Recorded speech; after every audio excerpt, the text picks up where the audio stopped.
Amin ya Allah ya Rabbal Alamin.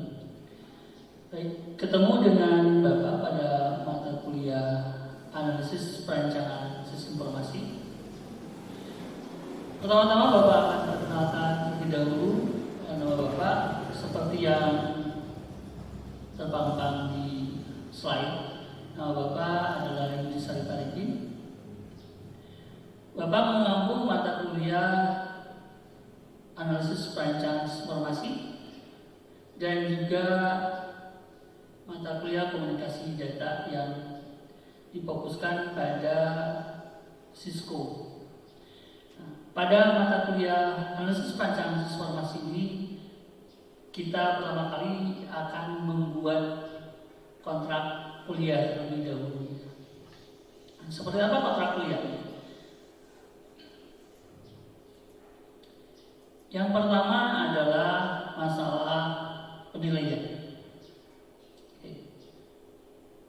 Penilaiannya itu untuk tugas dan presentasi kurang lebih 40%. Dan laporan, nanti UTS dan UAS-nya itu bisa membuat laporan atau mungkin nanti ujian ya. Itu kurang lebih sekitar 60%. Nah, nanti gabungan untuk nilai akhir itu UTS dan UAS itu 50% di UTS dan 50% di UAS. Karena pada mata kuliah APSI ini nanti kita akan membagi dua materi yang berbeda. Yang satu materinya tentang object oriented ya, perancangan berdasarkan object oriented, dan satu tentang aliran dokumen. Nah, terus untuk indeksnya, untuk indeks penilaiannya, semua mahasiswa diharapkan dapat nilai A maksimalnya. Itu direct nilai akhirnya antara 80 sampai dengan 100. Dan B itu 70 sampai 79. C 60 sampai 69. Kenapa saya tidak tuliskan D dan E? Karena saya tidak mengharapkan ada nilai D dan E untuk semua mahasiswa. Saya akan berikan nilainya sangat baik apabila semua aturan, semua tugas, kehadiran itu masuk. Ya. Poin penting bagi saya adalah pertama adalah kejujuran. Ya. Menurut penelitian yang dituliskan oleh Stanley bahwa kesuksesan seorang itu diawali dengan poin pertamanya kejujuran. Jadi apapun ya, kehebatan kita di dunia akademis apapun juga kalau tidak jujur ini yang sangat membahayakan. Sehingga poin pertama yang saya lebih pentingkan itu adalah kejujuran, ya, kejujuran, kerja keras dan sebagainya. Jadi ketika membuat tugas, presentasi, membuat laporan-laporan untuk UTS atau UAS, Anda maksimalkan untuk mengerjakan sendiri. Ya. Diskusi dengan teman-temannya, diskusi dengan saya, selaku dosennya, atau mungkin diskusi dengan dosen-dosen yang relevan dengan mata kuliah yang saya ampu ini, tidak masalah. Tapi poin pentingnya bahwa Anda harus mengerjakan masing-masing. Itu poin pentingnya ya. Sebagai wujud bentuk dari kejujuran. Nah, itu poin penilaian saya nantinya ya. Jadi ada tugas itu 40%, untuk laporan 60% baik UTS dan UAS. Oke. Nah, indeksnya juga sudah A, B, dan C ya. Nah, nanti semua materi Anda bisa download di Google Drive ya. Di bawah, paling bawah nanti paling bawah ada materinya di bit.ly / materi APSI. Anda bisa download materinya semuanya di situ ya. Di samping nanti ada di sistem kampus juga yang disediakan oleh kampus. Yang berikutnya tentang kenapa kita harus belajar tentang analisis perancangan sistem informasi. Nah, sebelum masuk pada konteks masalah tentang apa kita harus belajar itu. Ya. Yang pertama adalah kita harus paham tentang apa itu analisis. Ya. Secara konsep, ya, kadang banyak orang yang mengembangkan pendapatnya berbeda-beda tentang sebuah arti analisis. Tapi yang menjadi poin pentingnya bahwa analisis itu adalah ada suatu aktivitas yang memuat sejumlah kegiatan seperti mengurai, membedakan, memilah sesuatu untuk dikelompokkan kembali menurut kriterianya tertentu. Ya. Kemudian dicari kaitannya dan ditafsirkan maknanya. Itu konsep analisis. Jadi konsep analisis adalah kegiatan untuk menguraikan. Nah, apa yang harus kita uraikan? Ya, tentu saja adalah semua komponen-komponen dari sistem. Mana yang harus kita tambahkan, mana yang harus kita perbaiki, ya, dalam konteksnya mata kuliah analisis dan perancangan sistem informasi. Nah, yang kedua adalah kita mau merancang sistem. Apa itu sistem? Nah, sistem ini adalah kumpulan elemen-elemen, ya, atau sering kita sebut sebagai subsistem. Artinya bahwa misalkan kita memiliki sistem informasi akademik kampus. Nah, di dalamnya itu tentu ada subsistem. Nah, di antaranya misalkan ada yang namanya sistem untuk mahasiswa, subsistem mata kuliah dan sebagainya. Nah, itu dikelompokkan atau kumpulan dari subsistem yang memiliki makna dan tujuan yang sama. Ya, itu sistem. Terus informasi. Nah, informasi ini terkadang kita tidak bisa membedakan mana informasi, mana data, gitu ya. Nah, apa sih sebetulnya informasi, apa sebetulnya data?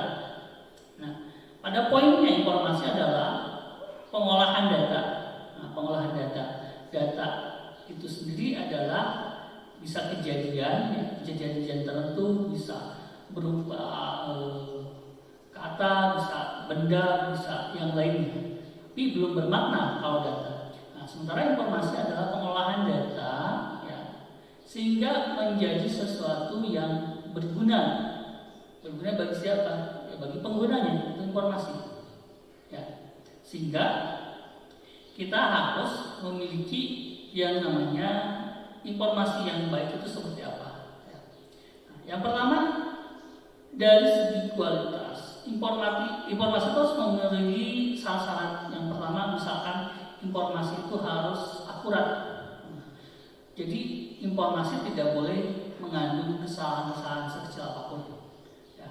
Kenapa? Karena nanti ini kalau informasi salah, ini akan menyesatkan. Ya. Menyesatkan dalam pengambilan keputusan. Pengambilan keputusannya jadi salah nanti kalau informasinya tidak akurat. Ya. Saya kasih contoh gini. Kita punya stok barang, ternyata kita ngasih informasinya salah. Barang yang masih banyak dilaporkan barangnya sedikit. Ini informasi yang salah, sehingga kita akan membeli barang yang memang di gudang kita masih banyak. Sehingga barang yang sebelumnya banyak ditambah lagi karena kita beli, ya tambah banyak. Padahal barang tersebut mungkin tidak terjual, tidak bisa terjual. Ini poin penting tentang informasi. Kenapa informasi itu harus akurat. Yang kedua, dia harus relevan. Kenapa harus relevan? Berarti informasi itu harus mempunyai manfaat untuk memakainya. Tadi untuk mengambil keputusan. Jadi relevan terhadap misalkan kalau informasi tentang uang, ya tentang uang. Informasi tentang stok, ya tentang stok. Relevansinya gitu. Jadi informasi itu harus akurat, harus relevan. Yang terakhirnya adalah tepat waktu. Kapan kita membutuhkan informasi harus tersedia. Jangan sampai ketika kita membutuhkan informasi secepatnya kita harus mengolah terlebih dahulu. Nah, ini kapan selesai ya? Sementara pengambilan keputusan itu harus sangat cepat. Nah, dari konsep analisis perancangan informasi, kita kenapa sih harus kita analisis?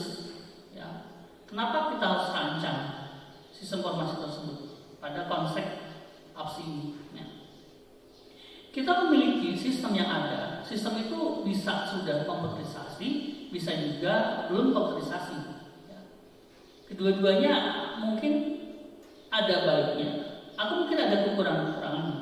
Nah, tadi kita harus analisis apakah memang sistem yang kita sudah punya ini memiliki kelemahan-kelemahan atau tidak. Nah, sistem yang ada sekarang apakah mengandung permasalahan atau ketidakberesan? Nah, permasalahannya apa? Mungkin dari segi input, mungkin dari segi proses karena salah codingnya, atau mungkin dari segi pelaporannya. Nah, tentu ketidakberesan ini harus kita selesaikan. Karena apa? Pertumbuhan semakin hari semakin banyak ya untuk perkembangan dari perusahaan kita. Misalkan kontekstualnya adalah menganalisis sistem informasi yang ada di perusahaan. Ya. Nah, yang kedua adalah adanya kesempatan. Kesempatan seperti apa? Nah, sekarang di masa pandemi, semua orang sudah berubah mindsetnya. Ada kesempatan di dalam perkembangan teknologi informasi. Nah, ini kesempatan. Kalau kita masih mengandalkan, misalkan perusahaan adalah pasarnya terbatas, maka dengan ada kesempatan perkembangan teknologi informasi, kita bisa menggunakan teknologi informasi. Misalkan kita membuat website secara online, penjualan secara online dan sebagainya. Nah, ini karena ada kesempatan, peluang untuk menarik konsumen yang banyak tanpa kita melihat demografis ataupun kita tidak melihat cakupan dari wilayahnya. Ini adalah salah satu kesempatan kenapa sistem yang ada itu harus kita kembangkan. Yang berikutnya adalah karena instruksi. Instruksi itu bisa dari pimpinan kita, dari perusahaan pimpinan perusahaan, ataupun mungkin dari pemerintah. Ya. Ketika misalkan ada sebuah aturan yang baru di pemerintahan, misalkan kita semuanya harus mulai mensinkronkan, kita harus sudah mulai menyatukan, mengintegrasikan semua sistem, baik oleh pimpinan, misalkan oleh pemerintah, supaya apa? Supaya bisa dilihat bagaimana pelaporan atau mungkin laporan pajak dan sebagainya. Ya. Ini adalah sebuah instruksi yang harus diselesaikan atau ditambahkan dari sistem yang akan kita buat selanjutnya. Terus yang berikutnya pertumbuhan organisasi. Nah, hari ini kita misalkan memiliki satu perusahaan.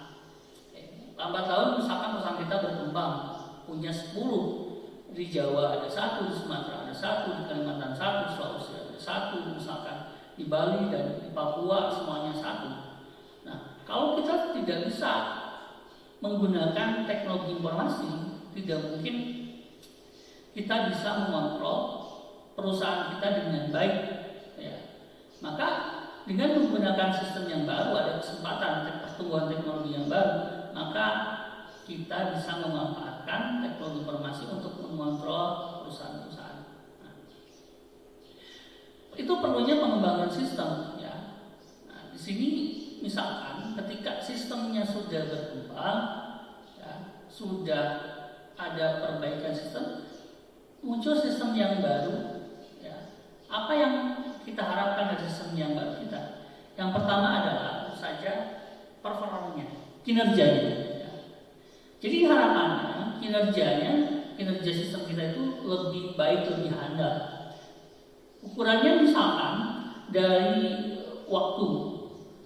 Yang tadinya ketika kita memproses sebuah data itu membutuhkan waktu misalkan 3-4 menit, dan misalkan hanya beroperasi dari jam 7 sampai jam 4 sore, maka dengan sistem yang baru, dengan perkembangan teknologi yang baru, dengan pertumbuhan organisasi, apalagi demografis di Indonesia itu ada waktu Indonesia Barat, Tengah, dan Timur, berbeda-beda masalah waktunya, maka bisa kita lakukan 24 jam.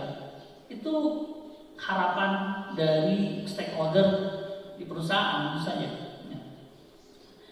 Yang kedua, setelah kita membuat sistem yang baru, harapannya informasi. Tadi ada karakteristik informasi yang baik, yaitu yang pertama harus akurat, harus relevan, dan harus tepat waktu. Nah, itu komponen yang harus kita perhatikan dalam output dari sebuah proses. Ya, outputnya berupa informasi. Nah, sistem yang baru juga kontrolnya harus bagus. Ya. Kontrolnya seperti apa? Kontrolnya tidak bisa semua orang mengakses salah satunya ya, dari segi keamanannya. Nah, contoh yang lain, kita sering menemukan kasus misalkan di minimarket ya. Nah, minimarket ketika ada kesalahan dari kasir, ya, yang memperbaikinya biasanya kan supervisor. Ya, supaya apa? Supaya ada kontrol. Jadi nanti suatu saat kalau Anda bekerja di sebuah perusahaan dan itu ada di bagian IT, biasanya kan kita kalau disuruh tolong instalkan komputer saya, tolong perbaiki komputer saya oleh pimpinan gitu ya. Nah itu tidak serta-merta perintah itu tanpa ada hitam di atas putih. Jadi kalau ada instruksi khususnya di bidang IT itu harus ada hitam di atas putih. Kenapa? Karena kalau misalkan kita install, kita perbaiki komputer atau sistem yang ada, hilang data, kita yang akan jadi masalah. Ya. Tapi kalau ada instruksi, kita misalkan lewat surat bahwa silakan perbaiki sistemnya, silakan perbaiki komputernya, maka itu menjadi dasar hukum bagi kita. Kita tidak akan punya masalah di kemudian hari. Ya, memastikannya seperti itu. Ya.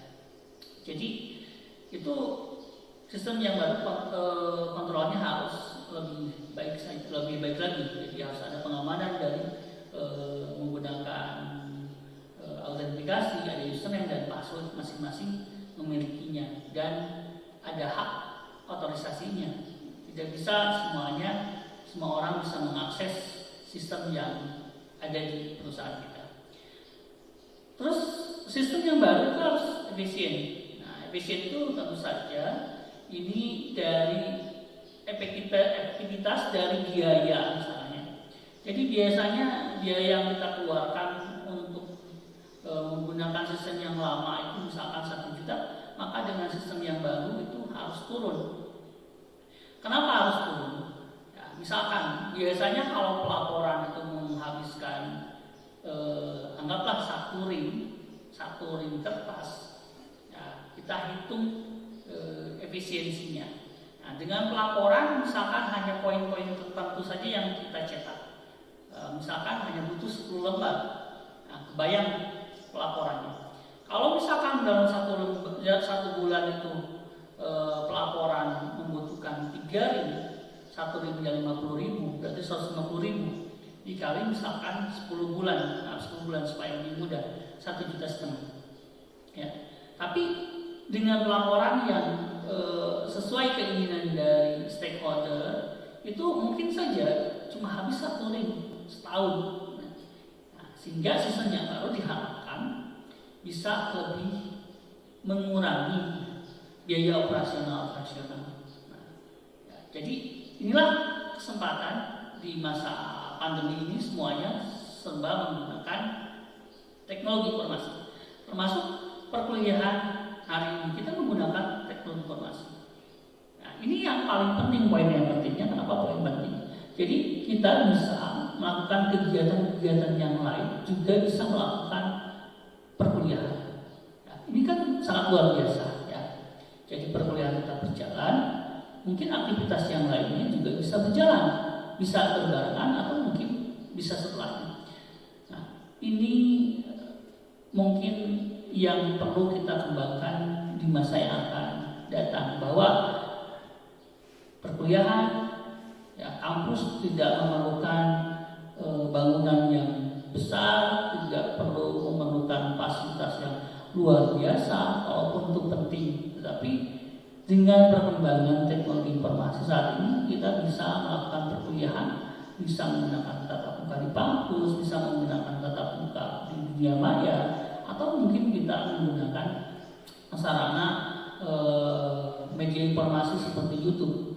Dengan perekaman seperti ini, Anda bisa, semua mahasiswa bisa mengulang-ulang satu materi yang disampaikan oleh dosen-dosen. Jadi kalau kita tatap muka di kampus, mungkin keluar dari ruangan kelas kita, ya semuanya sudah lupa lagi apa yang disampaikan oleh dosen-dosen tertentu. Nah, ini adalah perubahan yang sangat luar biasa. Itu yang poin yang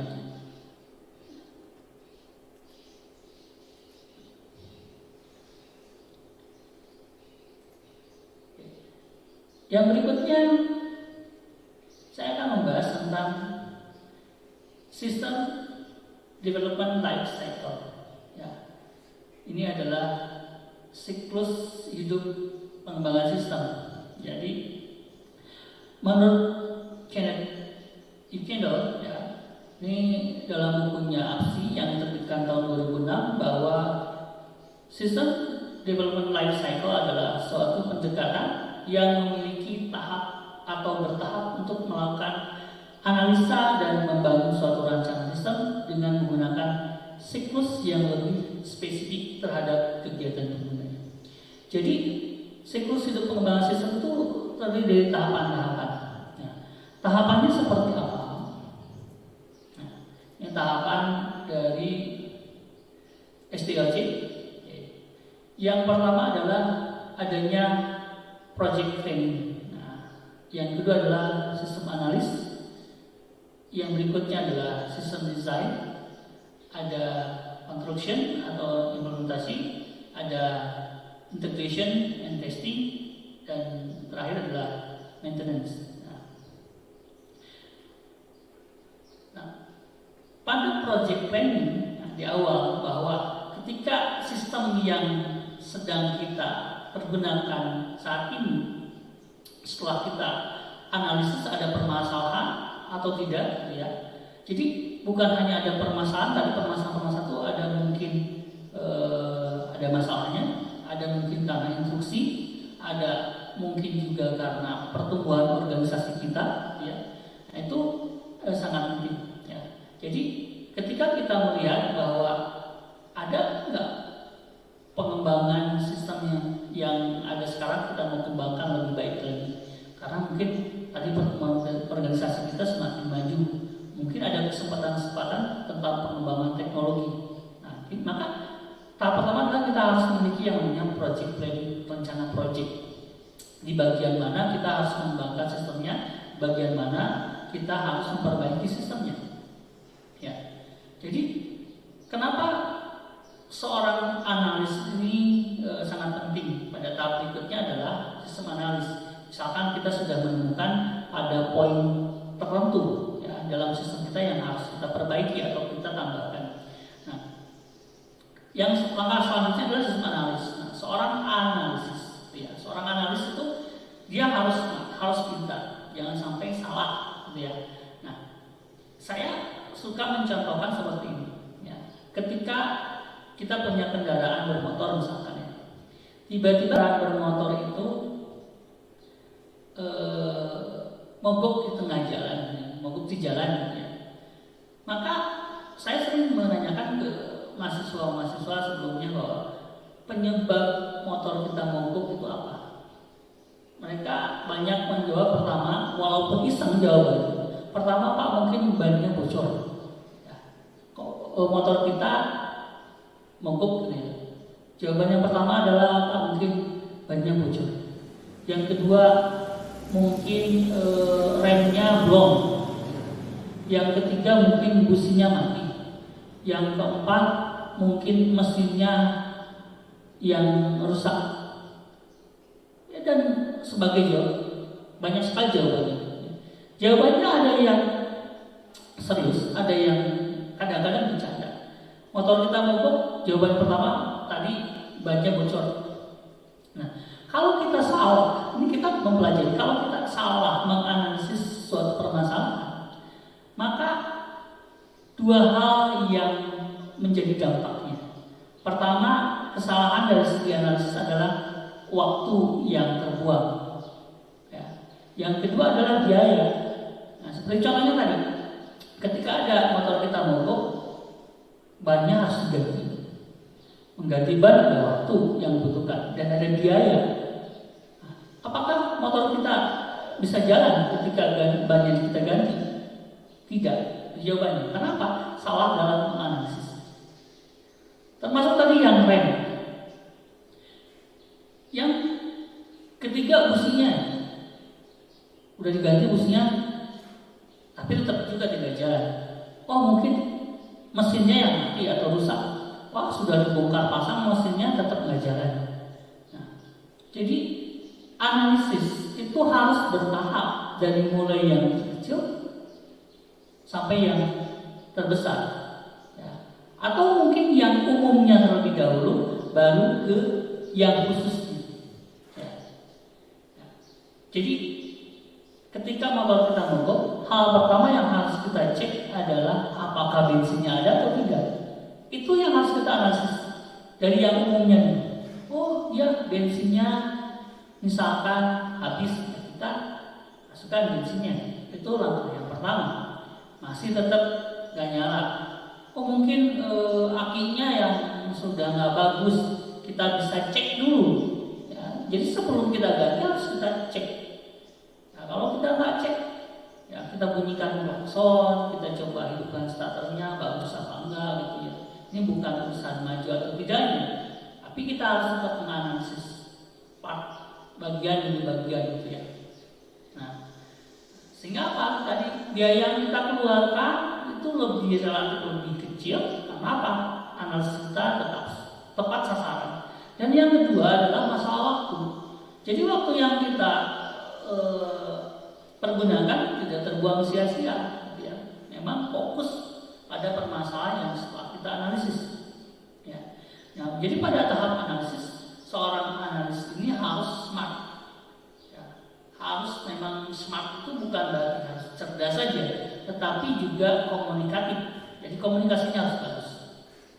Jadi kalau kita punya proyek-proyek di perusahaan maupun di pemerintahan, tentu hal yang berbeda. Ya. Kadang-kadang kalau di perusahaan yang membutuhkan, itu mereka komunikatifnya lebih gampang.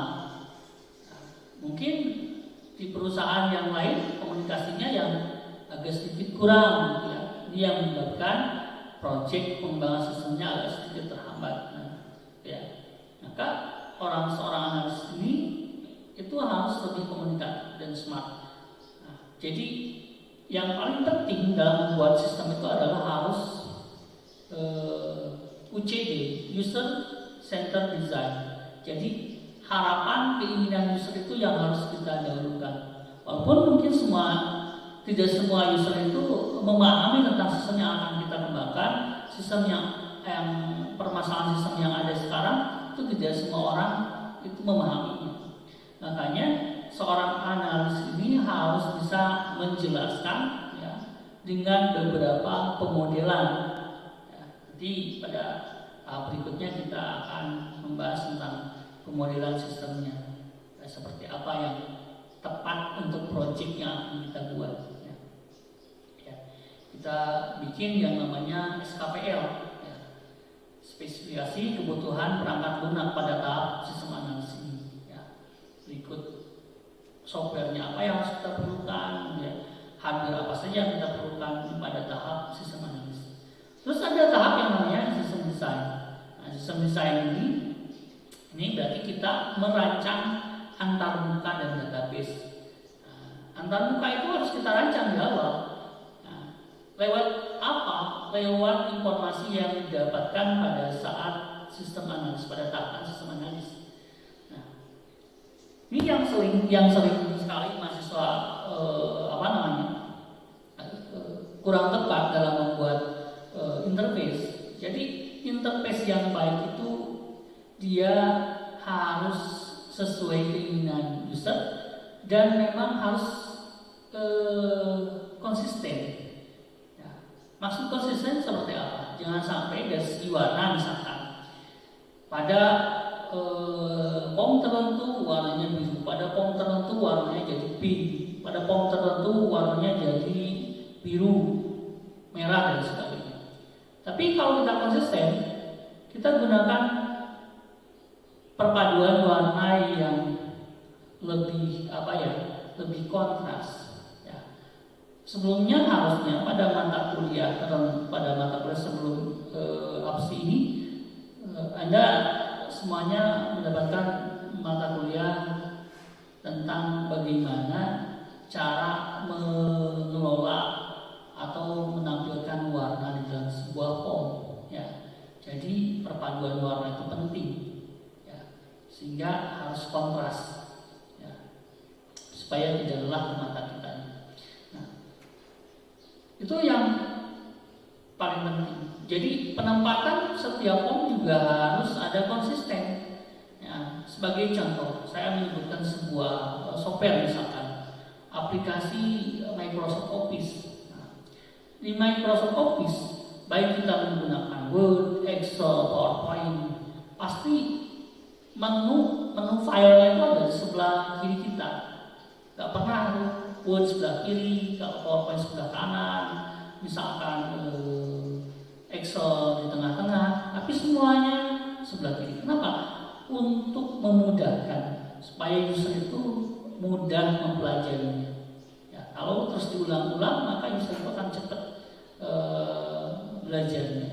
Sehingga kita dalam membuat sebuah interface atau antarmuka dari desain formnya itu harus betul-betul konsisten. Ya, setiap formnya. Misalkan kita bikin master, contoh kasus misalkan kita bikin sistem informasi perpustakaan, maka di masternya pengelompokannya ada buku, ya.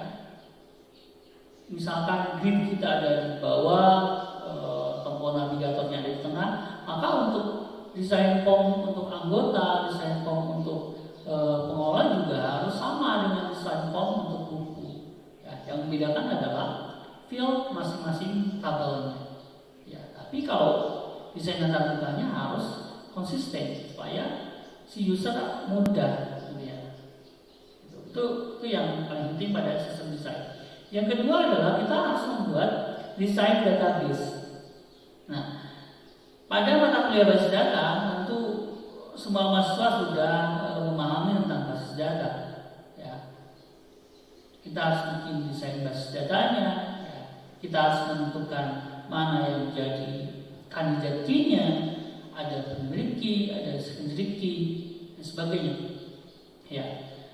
Nah, ini yang sering banyak mahasiswa suka galau, gitu ya. Suka galau kalau saya bertanya, kalau misalkan ada yang namanya tabel mahasiswa, ini cakupannya tentang basis data. Ada tabel tentang mahasiswa. Nah, ada field-fieldnya, misalkan ada nomor induk mahasiswa, ada nama, ada tempat tanggal lahir, ada alamat, ada telepon. Pasti ketika saya nanya, yang jadi primary key-nya yang mana? Semua menjawab pasti adalah NIM. Ya, pertanyaan berikutnya, kenapa ada semuanya menjawab NIM? Karena unik. Ya. Karena unik, berbeda satu sama lain. Ya. Saya tanya, semuanya punya handphone ya. Nomornya sama apa beda? Pasti beda. Ya.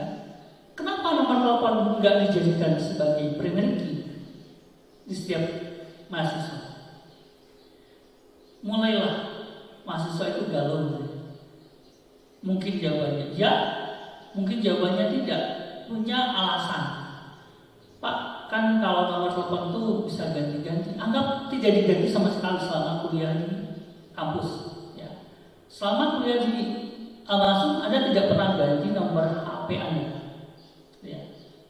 Apakah ada nomor HP yang sama? Jawabannya pasti tidak. Ya. Kenapa nggak dijadikan nomor telepon itu berbeda? Itu tolong dipikirkan. Ya. Nanti kalau ketemu, Anda bisa jawab. Ya.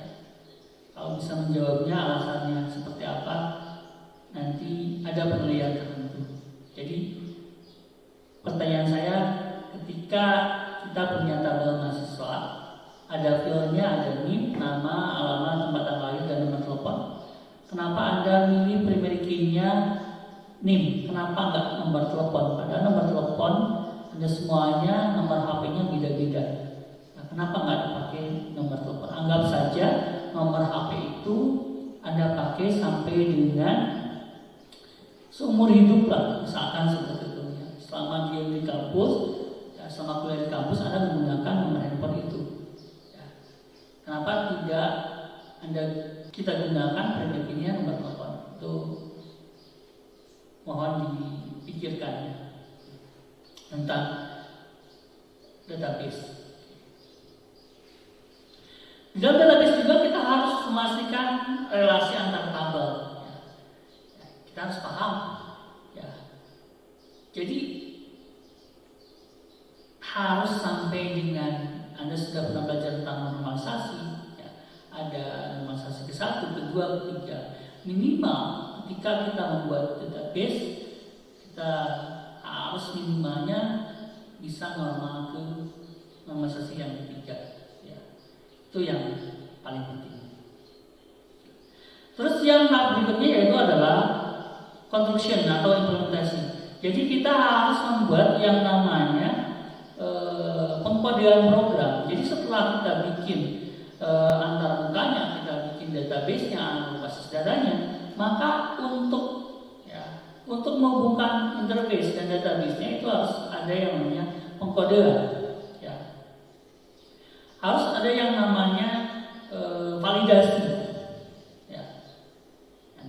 Jadi pentingnya Anda belajar database, basis data itu adalah jangan sampai field tertentu bisa diinput, misalkan nomor telepon kita bisa input A, B, C, D.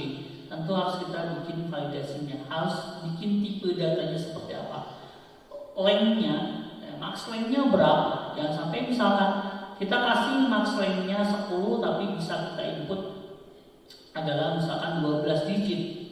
Nah, padahal pada tahap sistem analis kebutuhan masing-masing field itu harus dengan lengthnya, ya, harus dengan tipe datanya seperti apa.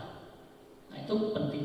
Jadi ketika kita membuat coding, pengkodean program itu akan dengan mudah.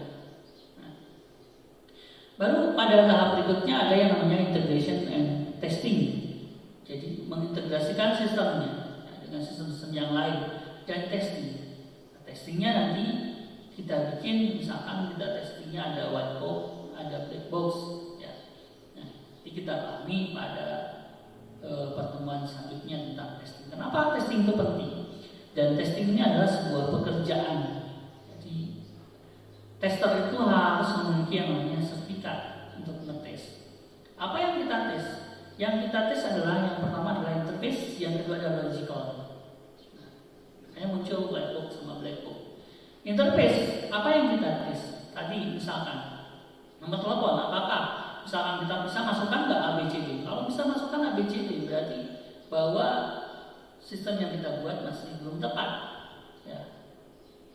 Misalkan tanggal lahir, kita tanggal ya, bukan tepat kan? Tanggal lahir, kita masukkan tanggal lahir itu misalkan ABCD tidak sama karena tidak sesuai ya, peruntukannya. Itu adalah testing untuk interface. Logicalnya, ya, kalau logical berarti ada tahapan yang namanya looping, ada tahapan yang namanya decision atau penyelesaian kondisi. Ya. Misalkan 1 tambah 1 harusnya jawabannya 2, tapi karena salah basis datanya misalkan tipe datanya tipe datanya adalah alfabet. Jadi ketika atau string atau karakter misalnya tipe datanya. Jadi kalau 1 tambah 1 tipenya karakter, jawabannya adalah 11 atau 11. Iya, bukan 2. Nah, ini adalah logicalnya. Jika misalkan ada decision, penyelesaian kondisi. Jika nilainya 80, indeksnya harus A. Jadi ketika kita inputkan 80, maka yang keluar harus A, bukan error. Nah, itu adalah logical testing. Baru yang terakhir adalah maintenance. Kenapa harus kita lakukan maintenance? Nah, jadi perkembangan teknologi informasi, perkembangan situasi kondisi di lapangan itu tentu ada celah-celah atau bugs yang harus kita update, harus kita perbaiki. Ya. Jadi makanya kita misalkan punya handphone, ya, ada aplikasi tertentu setiap sebulan sekali itu ada update dan sebagainya. Untuk apa? Untuk menghindari adanya bugs, ada serangan. Ya, jadi menutup celah-celah atau lubang-lubang dari sistem yang kita punya. Nah, itu sangat penting sekali. Ya.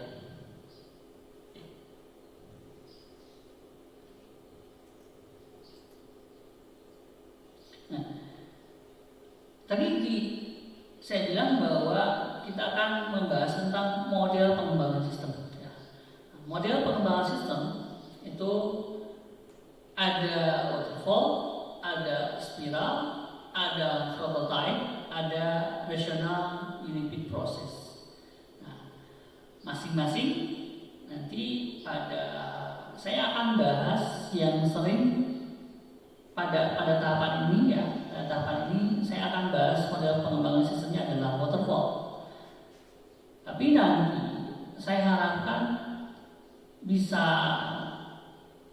masing-masing mahasiswa atau kita bikin kelompok, Anda harus bisa mempresentasikan mengenai model pengembangan sistem yang lainnya. Misalkan spiral kelompok 1, prototype kelompok 2, dan rational unit proses untuk kelompok 3. Sebetulnya saya lebih senang mengerjakannya kelompok dengan harapannya kita belajar untuk berkomunikasi, kita belajar untuk kerjasama. Poin pentingnya itu. Jadi membuat teamwork itu harus selaras dan sehati. Jangan sampai satu yang lain tim, gitu ya. Jadi satu yang mengerjakan, yang lainnya hanya ikut saja, ya, ikut nama, numpang nama. Itu yang saya harapkan. Jadi teamwork memang betul-betul jalan. Semuanya mempunyai kontribusi terhadap tugas atau pekerjaan apapun. Itu poin pentingnya. Kenapa kita belajar harus punya kelompok, ya. Jadi itu poin pentingnya. Nah,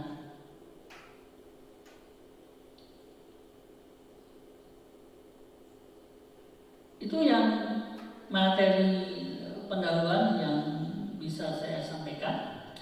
Semuanya akan saya masukkan ke channel YouTube. Jadi Anda bisa melihat di channel YouTube, nanti akan saya share melalui grup WA masing-masing kelasnya. Mudah-mudahan materi yang ringan, singkat ini menjadi awal atau pendahuluan bagi kita untuk mendapatkan ilmu-ilmu yang lainnya. Terima kasih atas perhatiannya. Billahi taufiq wal hidayah. Assalamualaikum warahmatullahi wabarakatuh.